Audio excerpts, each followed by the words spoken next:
Bonsoir à toutes et à tous et bienvenue dans ce journal. La Côte d'Ivoire tient son rang. L'agence de notation financière Fitch Ratings maintient sa note de BB- pour le pays. Mais qu'est-ce que cela signifie concrètement? Éclairage dans ce journal. Les transporteurs dénoncent des amendes jugées abusives et des mises en fourrière répétées sur l'axe Abidjan-Sud-Comoé. Une rencontre avec le district d'Abidjan ce mardi tente d'apaiser les tensions. Et puis, cessez-le-feu humanitaire déclaré en RDC par le groupe rebelle M23.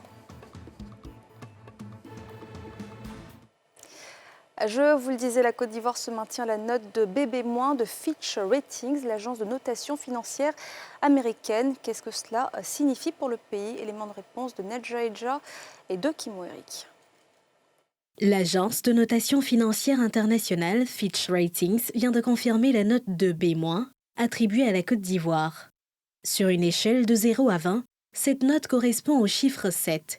Bien qu'elle soit en deçà de la moyenne, cette note n'est pas alarmante si l'on tient compte des autres pays de l'Afrique subsaharienne et des critères d'évaluation tels que le niveau de réserve de devises. Il faut comprendre que la notation en devises étrangères, pour les pays africains, ne reflète pas forcément la performance de leur économie, puisque cette note, elle est surtout basée sur la capacité de rembourser en dollars. Évidemment, basée sur ça, vous allez voir que la majorité des pays restent toujours dans la catégorie spéculative, même si ces pays performent économiquement bien, ont une certaine résilience, à cause de ces deux critères qui plafonnent les notes à ce qu'on appelle le plafond souverain. Justement, pour corriger ce fait, l'agence Bloomfield Investment s'appuie dans sa notation sur la monnaie locale. La Côte d'Ivoire a reçu lors de la dernière évaluation la note A+, correspondant au risque faible. Nous notons en monnaie locale, nous notons en CFA. Donc quand on note en CFA, on n'a pas la contrainte de la réserve de devises, on n'a pas la contrainte de la politique de transfert de devises. Sachez que quand vous empruntez en dollars, vous devez rembourser en dollars. Donc si vous empruntez, si on présume que vous empruntez en dollars et que vous devez rembourser en dollars, on va regarder votre capacité à rembourser en dollars. Et votre capacité de rembourser en dollars va dépendre du niveau de réserve de devises et de la politique de transfert de devises. Mais en CFA, on n'a pas la contrainte. Donc la note en CFA correspond à la performance de l'économie. Donc cette note-là va être une note qui correspond à la qualité intrinsèque de crédit du pays ou de l'entreprise qui évolue dans le pays. Avant Fitch Ratings, l'agence de notation financière Standard & Poor's a attribué la note de 2B à la Côte d'Ivoire. Une meilleure industrialisation de l'économie ivoirienne pourrait permettre à la Côte d'Ivoire de monter d'un cran dans ce classement. Et une très bonne nouvelle pour les Ivoiriens avec la digitalisation des actes de justice à travers une nouvelle plateforme dénommée e-justice.ci. Comment fonctionne-t-elle? À quels besoins répond-elle? Le coordonnateur de ce projet était l'invité de la tribune Tout Savoir CICG et en présence de Salif Yalekwe et de Tanguy Conan. Sécurisation et la digitalisation des actes de justice en Côte d'Ivoire était le thème mardi de la tribune Tout Savoir Sûr du CICG. Face à la presse et aux internautes, un émissaire du ministère de la Justice et des Droits de l'Homme, Seoulou Ogekadé, a donné les grandes lignes de ce projet de digitalisation qui permettra à tout Ivoirien en un seul clic, sur e-justice.ci, de faire une demande d'acte de justice, tel que le certificat de nationalité. Une occasion pour lui de rassurer les Ivoiriens quant à la fiabilité et la sécurité des documents. Cette plateforme regroupe un ensemble de technologies, c'est un cocktail de savoir-faire ivoirien qui permettra dès à présent de pouvoir initier une demande de certificat de nationalité, de pouvoir remplir un formulaire sécurisé avec vos informations d'identification, de pouvoir charger de manière numérique les pièces justificatives nécessaires à votre demande en ligne, de pouvoir payer en ligne, de recevoir après traitement un certificat de nationalité en version électronique. Cette version numérique est accompagnée d'une version physique avec de nouveaux imprimés qui arrivent sous un nouveau format. À en croire le coordonnateur des projets digitaux, au ministère en charge de la justice, la Côte d'Ivoire est un pionnier en Afrique dans ce domaine. Nous avons travaillé avec un partenaire technique qui est l'ONESI, qui a l'agrément et qui est membre de l'association AICEV, qui est l'organe qui délivre justement ces CEV-là et qui bénéficie de normes ISO en termes de sécurité informatique de la donnée. N'importe quel usager pourra télécharger sur les stores, même dès à présent, une application qui s'appelle Verif by ONESI pour pouvoir authentifier, sans avoir besoin de se déplacer dans une administration, les actes qui sont générés par la plateforme. Lancée jeudi dernier à Dabou, cette plateforme ne va concerner dans un premier temps que les juridictions de la cité du Léboutou et la commune de Yopougon, avant de s'étendre aux autres tribunaux du pays. Nouvelle année, nouvelles priorités. Quelles sont celles justement du ministère de la promotion de la jeunesse, de l'insertion professionnelle et du service civique en 2025? Mamadou Touré a décliné les grandes lignes de son action pour cette année. C'était lors d'échanges de vœux de son département organisé au Palais de la Culture de Trècheville. Les détails de Pierre Dipomela. C'était en présence des directeurs régionaux et départementaux, des responsables de structures sous tutelle, des 30 organisations de jeunesse et des 7 fêtières de jeunesse que le ministre Mamadou Touré, lors des échanges de vœux avec ses collaborateurs, a dressé le bilan de l'année écoulée et décliné ses priorités pour 2025. 2025 sera une année électorale, et sera aussi une année de bilan. Donc j'ai instruit mes collaborateurs à l'effet de donner une meilleure visibilité sur toutes les réalisations qui ont été faites par le gouvernement en matière de jeunesse, mais aussi amplifier nos efforts en faveur des jeunes en cette année 2025. Vous savez que c'est vrai que nous sommes ministère de la jeunesse, mais un pas important des activités liées aux jeunes est aussi géré par plusieurs ministères sectoriels. Et toute la philosophie autour du programme Jeunes du gouvernement, c'est vraiment la synergie d'action gouvernementale. Et donc nous allons, et c'est la promesse qui a été faite aux jeunes, avoir plus de résultats, encore plus de résultats en 2025, parce que mes collaborateurs seront sur le terrain au quotidien, auprès des autres collègues et collaborateurs d'autres collègues ministères sectoriels, pour offrir des perspectives encore plus grandes aux jeunes en 2025. Ibrahima Diabaté, au nom de la jeunesse ivoirienne, s'est engagé avec ses amis à bâtir aux côtés du gouvernement une jeunesse plus dynamique, plus entreprenante et résolument tournée vers l'avenir. Nous saluons votre engagement et celui du gouvernement pour ces progrès remarquables. Excellences, Mesdames et Messieurs, en 2025, nous nous engageons avec une volonté renouvelée. Cette année s'annonce comme une année charnière pour notre pays, marquée par des enjeux majeurs au rang desquels je veux citer prioritairement l'élection présidentielle d'octobre 2025.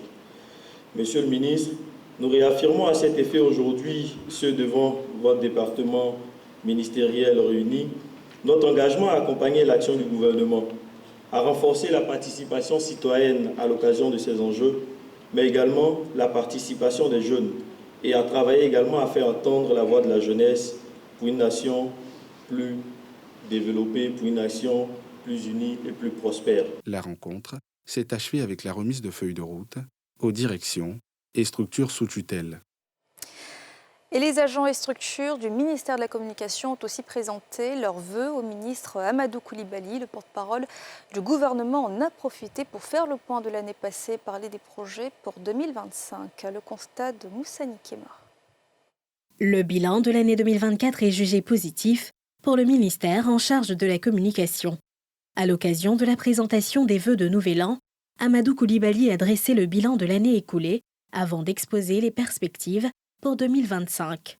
Le renforcement de la régulation du secteur par la finalisation des textes en attente et la mise en place de dispositifs garantissant la liberté de la presse et la protection des journalistes.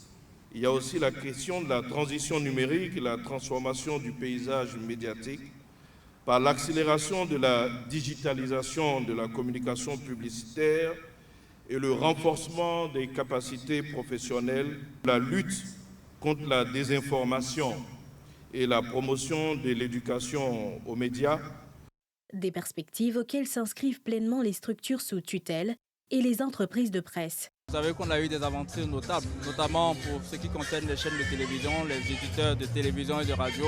On a pu désigner récemment l'opérateur qui va réaliser la mesure des audiences audiovisuelles et radiophoniques en Côte d'Ivoire. Et ça, c'est un élément d'avancée majeure. On a eu aussi beaucoup de bonnes choses. Vous savez que la Côte d'Ivoire a organisé la CAN, les chaînes de télévision, de radio, tout le monde était présent, ça s'est bien passé. Alors, les perspectives 2025, c'est d'abord renforcer notre proximité avec les populations. Surtout aussi des projets de renforcement de la cohésion sociale. On est dans une année électorale, il ne faut pas l'oublier. Et donc, dans une année pareille, c'est une année particulière. Il faut qu'on soit auprès des populations, que la bonne information soit donnée aux populations et que les populations soient sensibilisées au vivre ensemble. On connaît la restructuration que M. le ministre est en train de mettre en œuvre dans le secteur de la communication publicitaire. On connaît également tous les efforts qui sont faits pour aider la presse papier, disons, renaître de ses cendres. On est tous prêts. Nous, médias audiovisuels publics, on est prêts. Les autres également, nos concurrents sont prêts. La presse écrite n'a pas d'autre choix aussi que d'être prête. Devenue une tradition, la cérémonie de présentation de vœux donne également le top départ officiel des activités du ministère. Une occasion pour les structures sous tutelle de présenter leurs vœux pour la nouvelle année qui débute. Les transporteurs de l'axe Abidjan-Sud-Comoé sont en colère. Ils dénoncent amendes et mises en fourrière répétées en raison du stationnement de leurs véhicules jugés anarchiques sur le boulevard Félix Houphouët-Boigny. Après des semaines de grogne, une rencontre avec le district d'Abidjan ce mardi vise à apaiser les tensions. Le reportage de Moussa Nikema et de Fulgence Kissidou. Les transporteurs desservant la ligne Abidjan-Grand Bassam à Boisseau sont en colère. Ils dénoncent une interdiction de stationnement sur le boulevard Félix Houphouët-Boigny, ex-VGE. Depuis plusieurs mois, nous sommes confrontés à l'inexistence des terres de stationnement sur le VGE, d'inexploitation des arrêts minutes que l'Amiga nous a octroyés. Tous nos véhicules qui sont trouvés sur ces arrêts minutes font l'objet d'enlèvement de la part des agents du district d'Abidjan. Ces contraintes se traduisent notamment par une véritable montée des tensions sociales entre transporteurs et population. Une grande perte pour les entreprises de transport qui font face au défi des impôts chaque année. Sur le terrain, les chauffeurs racontent. Ça a commencé par grand carrefour de Koumassi. On dit qu'il ne faut pas qu'on va garer même au camp commando. Même aujourd'hui, à la gare de Bassam, on ne peut pas garer. Tu sautes, tu ne prends pas criant jusqu'au rond-point d'Akwaba. Tu quittes à 13 vite, tu ne prends pas criant jusqu'au rond-point de Paul Boué. Arrivé au niveau de Ancien Koumassi, il y avait deux jeunes hommes, il y avait un client qui était descendu, il y a une autre client qui voulait monter. Il dit on ne prend pas client ici, et puis ils ont commencé à faire bruit avec moi. Ils ont enlevé le fauteuil. Maintenant, en partant prendre mon fauteuil avec eux, à ma grande surprise, ils m'ont porté main. Une situation qui est un problème aussi pour les passagers, obligés de subir le coup. Soit si on doit descendre au grand carrefour, ils sont obligés de nous laisser au camp commando. Sous prétexte qu'il y a la mairie qui est là, il y a les syndicats aussi qui sont là, qui doivent donner de l'argent. En tout cas, franchement, ça ne nous arrange pas. D'habitude, j'emprunte depuis Koumassi, mais maintenant, on ne peut plus. On marche jusqu'à ici pour emprunter. Ça nous fatigue. Pour avoir voiture, à partir de l'échangeur de Makori, nous marchions jusqu'à la gare d'Ancien Koumassi. C'est là-bas qu'ils ont créé une nouvelle gare. Et c'est là-bas nous tous, on va emprunter. Malgré leur arrêt, les bacs ne s'arrêtent plus. De zone 4, je marche jusqu'à l'ancien Koumassi. C'est là-bas que j'emprunte. Souvent, je vais à Makori, en bas de l'échangeur. C'est là que je prends. Pour tenter de calmer la situation et apporter des solutions, les responsables syndicales et d'organisations professionnelles ont été reçus par le district. Au terme des discussions, transporteurs et district semblent avoir trouvé des points d'entente. Quand une voiture a été enlevée parce qu'il a mal stationné, tu peux taper une semaine avant que tu retrouves ta voiture. On souhaiterait désormais, si le cas arrive, que le district puisse vraiment nous aider à trouver une solution dans 1 jour, 2 jours. Ça serait encore bon pour le transporteur. On a déjà une semaine. Et on a signifié aussi le problème de Nyamoro. Je pense qu'il était d'accord avec nous tous, qui sont en train de travailler dans ce sens-là aussi, pour que ces jeunes gens-là, on puisse vraiment travailler, pour qu'eux-mêmes viennent apporter encore leur appui, mais pas pour enlever des fauteuils dans les véhicules, ni taper un chauffeur ou bien enlever un clé contact. L'arrêt minute, c'est juste déposer le passager et continuer. Mais eux, ils faisaient l'inverse. Ils venaient vite, garer là où on dit arrêt minute pour charger, ce qui n'était pas possible. arrêt minute. Je pense qu'ils ont compris que l'arrêt minute est fait pour descendre des passagers et continuer. Et c'est en cela que nous allons appuyer cela avec nos agents pour que cela soit respecté. Ces jeunes-là qu'hier on appelait les Nyamboro, nous sommes en train de les former. De les former pour qu'ils fassent la sécurité, la salubrité, à l'exemple de la gare communale Yaya Fofana de Koumassi. Et ces jeunes-là, vous ne les verrez plus en choisir, en train de poursuivre les chauffeurs qui ne vont pas respecter les arrêts minutes. Cette situation a pendant plusieurs semaines perturbé le déplacement, notamment pour les passagers. De leur côté, les transporteurs font face à des amendes et des mises en fourrière de leurs véhicules. Et le 4e pont d'Abidjan conçu pour fluidifier le trafic entre Yopougon, le Plateau et Adjamé n'échappe plus aux embouteillages, surtout le matin. Les sorties à Boribana et Adjamé sont souvent très bouchées. Pourquoi et quelle solution? Le reportage de Mardoché Kwasi et de Zécré Joseph.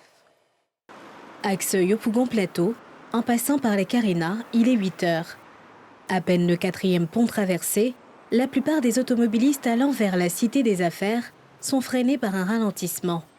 Une situation à laquelle les habitués de ce tronçon sont régulièrement confrontés. Ça arrive souvent les matins où on est bloqué là, que ce soit dans les deux sens, ça ne bouge vraiment pas. Les matins à la descente du pont net, il y a un grand embouteillage ici. Et après, à la Carina, à la fin aussi, il y a un grand embouteillage. Le 4e pont, ça sert à quoi? C'est pour faciliter ceux qui vont au travail, du genre au plateau, très tout et tout. Mais avec le 4e pont, on paye 500, c'est normal le péage. Ça doit faciliter certains trucs. Mais regardez ce matin-là, on a payé le 4e pont depuis 7 heures. Regardez monsieur, il est 9h12, nous sommes dans l'embouteillage. C'est comme si nous avons payé le pont cadeau, on pourrait prendre la voie d'Adjamé pour passer ici. Pourtant, le 4e pont était censé faire gagner du temps à ces nombreux usagers de la route qui étaient autrefois obligés de faire le détour par l'autoroute du Nord en venant de la commune de Yopougon pour accéder à celle d'Adjamé et du Plateau. Ce ralentissement, qui finit par faire perdre à ces automobilistes le temps qu'ils voulaient gagner en empruntant le pont à péage, est dû selon eux à plusieurs facteurs. Pour mettre fin à ce calvaire, ces usagers de la route proposent. Je pense que c'est la faute aux policiers qui s'arrêtent ici et là-bas, c'est la faute aux gendarmes qui s'arrêtent. Ils sifflent les camions qui s'arrêtent en désordre et ça crée un bouchon parce que l'affluence est très dense le matin. À la descente du 4e pont, il y a 2 croisements, ceux qui passent par l'autoroute et puis ceux qui prennent le 4e pont. Donc quand on arrive à la sortie du 4e pont ici, il y a un croisement au niveau de la voie principale, c'est-à-dire le boulevard de la Paix. Donc ça crée un ralentissement à cause du flux des véhicules. Puisque la voie n'est pas encore terminée. Donc, tant que la voie n'est pas terminée, on aura toujours ces mêmes difficultés chaque jour. Puisque au niveau du village, la voie est rétrécie. Donc quand on arrive au niveau de la mairie d'Adjamé, pour tourner, pour sortir d'ici, c'est pas du tout facile. Il y a toujours des bouchons, toujours il y a des bouchons. Pour permettre à cette infrastructure d'être effectivement utile aux usagers, des solutions d'urgence s'imposent. Si du côté d'Adjamé, le prolongement du pont jusqu'à l'Indenier pourrait être une solution, du côté de la Carena, l'ouverture de la voie réservée aux autobus aux heures de pointe pourrait être une alternative. Et à l'approche du scrutin présidentiel en Côte d'Ivoire, depuis ce matin, le corps préfectoral et les forces de sécurité sont en formation. Objectif, fournir à ces autorités administratives et sécuritaires les outils nécessaires pour garantir des élections sécurisées et apaisées cette année. Le constat de Mardoché Kwasi. Garantir au scrutin présidentiel d'octobre 2025 un environnement sécurisé et apaisé, c'est l'objectif du séminaire de formation sur le rôle des autorités préfectorales et des forces de sécurité intérieure qui se tient dans la capitale politique ivoirienne du 3 au 6 février. Organisé par le ministère de l'Intérieur et de la Sécurité et ses partenaires, l'événement a réuni 40 participants, notamment des préfets de département, préfets de police, commandants de région de la gendarmerie nationale, ainsi que des experts en gestion de la paix sociale en période électorale. L'histoire récente de la Côte d'Ivoire nous enseigne que les périodes électorales sont quelquefois des moments de grande sensibilité. Dans ce contexte, le rôle des autorités préfectorales et des forces de sécurité intérieure est plus que fondamental. Ce séminaire a donc une double vocation. Renforcer vos capacités à anticiper et gérer les tensions électorales et vous doter par ailleurs d'outils pertinents pour promouvoir un climat apaisé, garant d'élections transparentes et inclusives. Durant 4 jours, les participants seront formés sur des enjeux cruciaux liés aux élections de 2025 en Côte d'Ivoire, à travers plusieurs thématiques que sont élections de 2025 en Côte d'Ivoire, analyse des risques et stratégies de mitigation pour relever les défis contextuels, renforcement du cadre de collaboration entre la CEI, les autorités préfectorales et forces de sécurité, enjeux et perspectives pour les élections de 2025, mécanisme de gestion des menaces sécuritaires en période électorale et maintien de l'ordre et gestion démocratique des foules dans un contexte électoral. Quand on parle d'élections apaisées, mais c'est nous qui sommes les organisateurs des élections. Donc tout ce qui se fait en amont pour arriver à ces élections apaisées, nous devons y être. Tous ceux qui sont là, qui participent à ces séminaires, le corps préfectoral, les forces de défense et de sécurité, mais sont des partenaires des élections. Donc vous comprenez que toutes les activités qu'ils organisent dans les élections nous intéressent hautement. Nous sommes là pour soutenir donc l'État du Côte d'Ivoire afin qu'un environnement apaisé, un environnement de paix respectueux de l'État de droit et des droits de l'homme soit assuré en Côte d'Ivoire pour que toutes les initiatives, toutes les actions de développement, toutes les actions qui visent à renforcer la démocratie se fassent dans un cadre apaisé. Ce séminaire s'inscrit dans une dynamique globale de prévention des crises électorales et de renforcement de la confiance entre les institutions et la population afin de garantir des élections libres, transparentes et apaisées en 2025. Et à l'étranger, le groupe rebelle M23 a indiqué avoir décrété un cessez-le-feu à compter de ce mardi pour, je cite, des raisons humanitaires. Une annonce unilatérale qui intervient après son offensive dans la ville de Goma et alors que le président Félix Tshisekedi a promis une riposte. Le récit de Pierre Dipomela. Un cessez-le-feu dans l'est de la RDC pour des raisons humanitaires, dans un communiqué publié sur X par les forces rebelles du M23. Aucune intention de prendre le contrôle du Bukavu ou d'autres localités, précise le communiqué. Ce cessez-le-feu est une décision unilatérale du M23 dans un contexte où le président Félix Tshisekedi a promis une riposte vigoureuse tout en exhortant la communauté internationale à sanctionner le Rwanda. La durée de la trêve n'a pas été précisée, mais elle fait réagir les habitants du Bukavu, où la progression des forces rebelles est annoncée. Aujourd'hui, une telle déclaration, ça montre encore leur stratégie militaire. En même temps qu'ils disent qu'il ne faut pas prendre la ville de Bukavu, c'est une stratégie pour eux de se renforcer en hommes et en munitions, et en même temps, ils sont en train d'avancer pour prendre la ville de Bukavu. Ainsi, nous demandons quand même aux autorités de ne pas se fier à des temps de déclaration, à se concentrer et à rester aux aguets pour mettre hors d'état de nuire les ennemis de la République. Je pense que c'est une distraction totale. Et le gouvernement congolais ne devait pas en tenir compte. Parce qu'à chaque fois que le M23 AFC sollicite un cessez-le-feu, un temps après, on constate que c'était une manière de distraire le gouvernement congolais. Et quelques temps après, le M23 AFC récupère beaucoup de villages et avance davantage. Voilà pourquoi moi je pense, comme les M23 AFC sont déjà au Sud Kivu, solliciter un cessez-le-feu, quelques jours après, on sera surpris qu'ils ont récupéré Bukavu ou Vira, et pourquoi pas même d'autres villages, d'autres provinces. Moi, je pense que le gouvernement ne doit pas accepter ce cessez-le-feu, parce que le cessez-le-feu, c'est pour nous distraire, pour nous battre, comme s'ils font semblant, pendant que d'autres vont contourner dans les montagnes, puis nous serons surpris, la ville de Bukavu va tomber une fois pour toutes.